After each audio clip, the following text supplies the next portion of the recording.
Birinchi kelishi ekan, Alloh bir tavfiq berib. Xafa bo'lib, to'g'ri qatnab yurgan qahvaxonasiga boribdi, mayxonasiga. Borib, "Quy" debdi.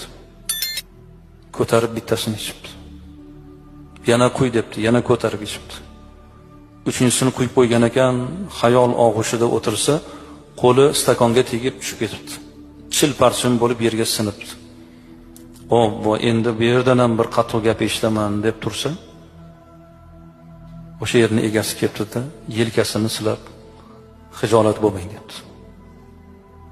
Haligini singaniga xijolat bo'lyapsizmi? 100 tasi sinmaydimi debdi.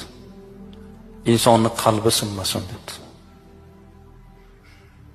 Qarangki, birgina o'sha yerdan shirin so'z topgan yigit yana o'sha ishni davom ettirib, o'sha yerni doimiy yana mijozga aylanibdi. Nega biz yaxshi so'z ayta olmaymiz?